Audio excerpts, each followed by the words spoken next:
Right. Good morning again, everybody, and welcome again. It's good to see you all. So today I am going to talk about this strange business of selfing, how we create these identities, some of the story around how that happens, how it's just largely invisible to us, and how it causes us so much trouble, and some thoughts about how maybe to think about it in ways that help us not do that, help us approach the world in ways that cause us less suffering. So I'm going to start with a little bit of Shakespeare. One of his more famous speeches, which I'm sure most of you have heard many, many, many times. All the world's a stage, and all the men and women merely players. They have their exits and their entrances, and in his time, each man plays many parts. His acts being 7 stages, and then we go into the 7 ages of man. First, the infant, mewling and puking in its nurse's arms, and so forth. So that's oft-quoted, and it's like that Shakespeare's this really clever dude who had this idea of the whole world being a stage. Well, he's a really amazing guy. What's clever about that speech, though, is nothing to do with it being all the world's a stage. That was a trope at the time. Everybody thought this. It was a commonism. Everybody regarded their role in this world as that of an actor, of playing a role. What's actually clever about that speech of Shakespeare's is how he sticks it in the play and the play. It's like relief. So Jaques is a bit of a misanthrope, and he comes across as this really pompous guy, and it's kind of in this strange place that the speech happens, and it's got this thing of time, which is Athenian, as you like it. And then there's this very clever ending where the old man is swans eyes, swans teeth, swans everything, and I forget his name, but the other guy comes in carrying his old friend on his back. So that's just a bunch of bunkum. So it's actually really fun. It's a light relief. But the reason I bring it up is because it was the way the world was seen back then. And obviously in England, in Europe, in the world that comes out of the Greek culture, which is what we in the West tend to live in.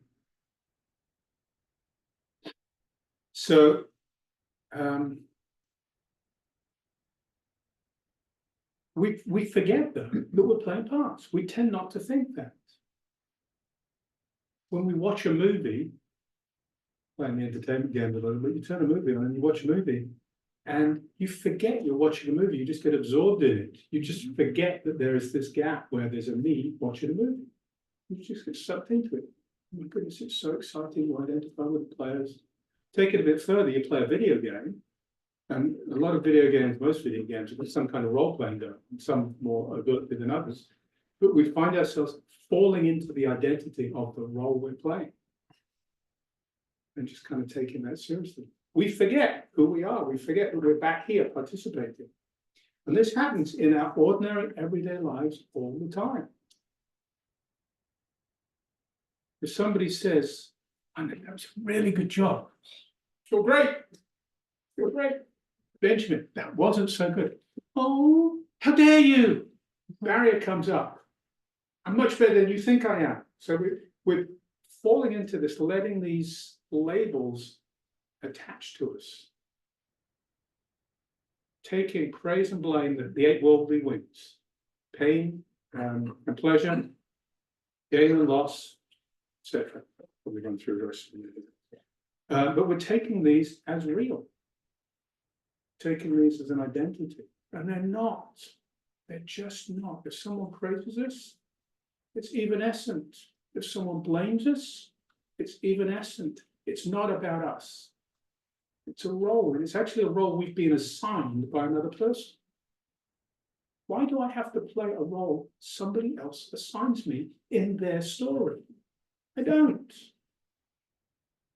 It's silly, right? But we do it all the time without thinking about it.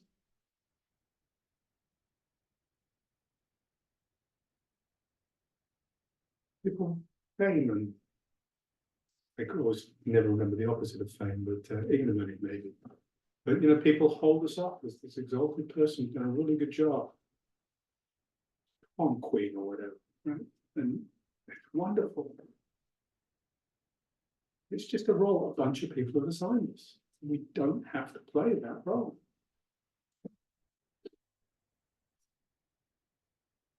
Nisargadatta said, never forget who you are. One of my favorites. Never forget who you are. And we're not always. Most of us in our ordinary lives, we're constantly forgetting who we are, not paying attention. We're constantly tripped back and forth by these ideas. So what's going on here really is selfing, right? We're creating a self. But we're not intentionally creating a self. We're creating a self accidentally by virtue of the external circumstances. Somebody says, attaboy, or attagirl. Great, we're building this robust, happy self. Somebody takes things away from us, tells us we've not done so well. We're building a negative self. We're really attracted to a person, whether as a friend or as a date or as a teacher. I mean, the different roles that you can be attracted to somebody in. And if they reject us, or they're not interested in that move, there's an identity drawn around. There's a selfing. And then they change their mind and they say, okay, I see you, come on in. You change. So there's just this change in how we feel about other people and about other events, causes us to just, without noticing, change our identity, change ourselves, change how we relate to the world. So we're constantly selfing, but we're selfing incredibly unskillfully, without really noticing, just entirely being jerked around like a bull with the ring through its nose, just jerked around by external circumstances. This cannot possibly help us be happy. Cannot possibly help us face the world well.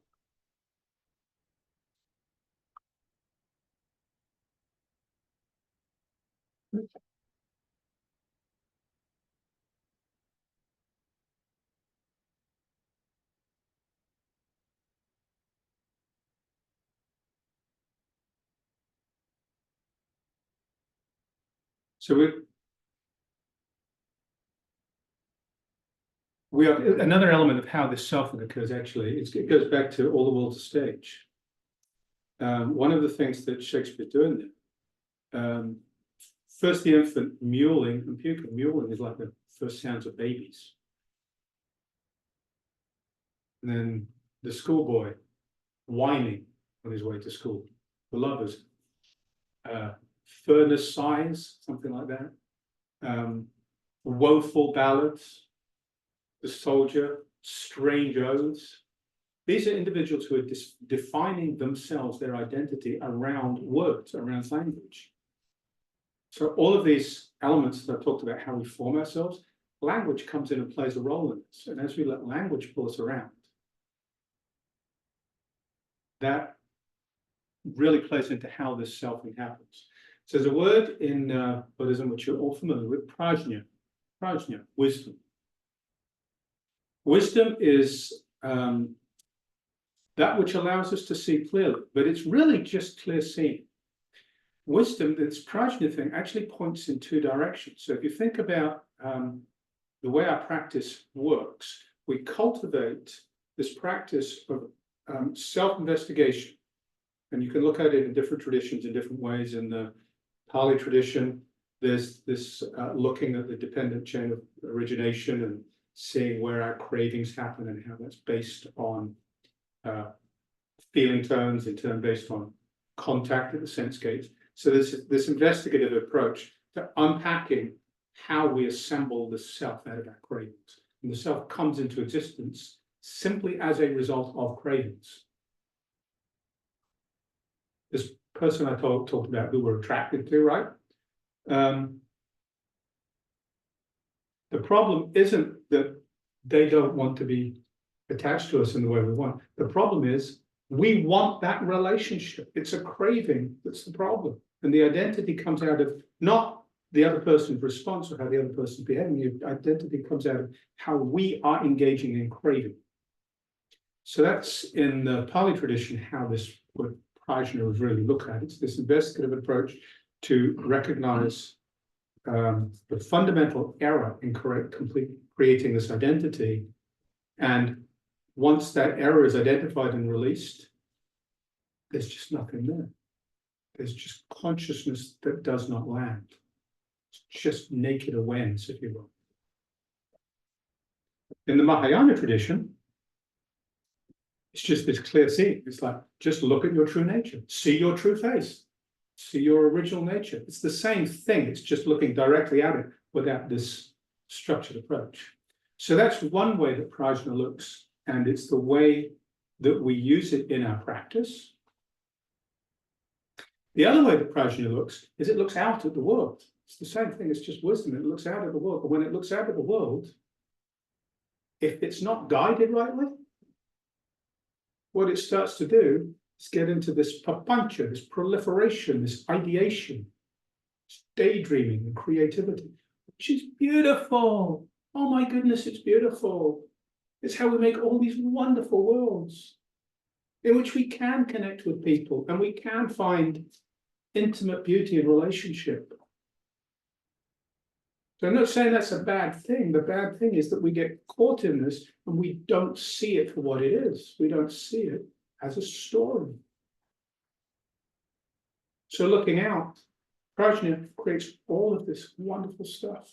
But if left unchecked, without the wisdom of looking back and seeing our true nature, we start to identify all of this imagination, and it is all imagination. It's not what the world really is. It's our stories around that we identify with. So that's a reflection on just kind of everyday living, and becomes relatively easy when we're sitting in here and we're having this conversation. We can see that. And actually, what's probably happening right now, I hope what's happening right now, is that what I'm saying is meaningful and you're connecting to it and you're just listening. And in that case, there's no me there. You're just listening. This is just listening, as in just sitting, as in just seeing, just hearing, which is what Buddha told Bahia. But what happened the minute I said that is you automatically started thinking about this, and so now papancha's thrown up. And in a few minutes, hopefully that'll settle down and you'll be back to just listening. So it's relatively easy when you're in a simple environment like this, just like when you're on a Zen retreat. You get an assigned a work duty for an hour, you're painting the walls, you're washing the kitchen or cleaning the toilets or whatever, and then a bell rings. You may be halfway through the task, you put down your paintbrush, you put down your cleaning implements, and you just come back into the room and sit. It's not about finishing the job, it's just about work practice as practice. So in that setting, it's very easy to put down selves, to not construct selves, and to drop straight into this flow of not creating identity. As we get into relationship life with friends, with family, with colleagues, it gets more complicated. We can find ourselves tipping back and forth, but most of the time it's within the boundaries of our regulations. So, you know, we can feel ourselves getting caught up, so we can step back and say, I need a break, let me go to the bathroom. You can collect yourself so you can see it. When we get out into the bigger world of politics and nationalism and sports teams and big crowds of people and lots of energy, it becomes much more difficult. Much more difficult. And the difficulty isn't about engaging, the difficulty is about recognizing how this assembly of an actor, how this putting on the weeds, the clothes, as Shakespeare would call it, happens, how easily it happens, and how involuntarily it happens. This is where our practice is so valuable, because our practice allows us to ground ourselves and allows us to recognize when we are encountering a situation and we're encountering it from the place of one of these fragile, unstable egos that's constantly being jerked this way and that. This person stands up and says something, that person stands up and says something.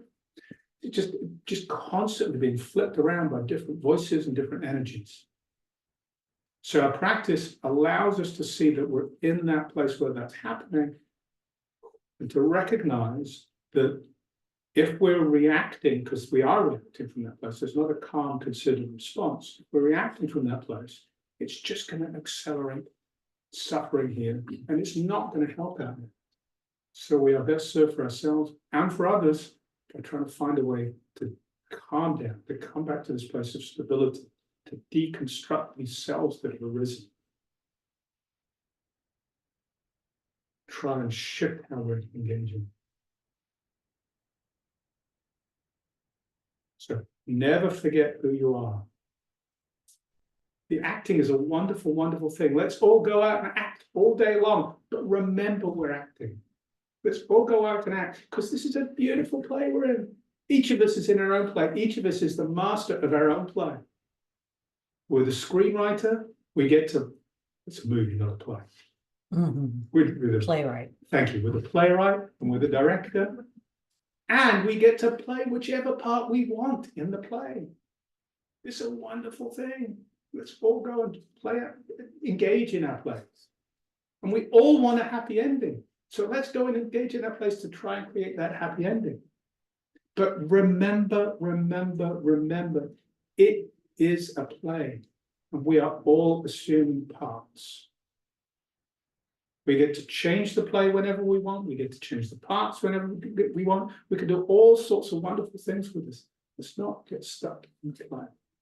Let's remember we are far more than that limited role that we allow to be created for ourselves. Far more. And we are originally free if we just recognize what's going on. We don't have to play the role at all. We don't have to be identified in the role at all. Our happiness isn't dependent on that role. What I have for you this morning.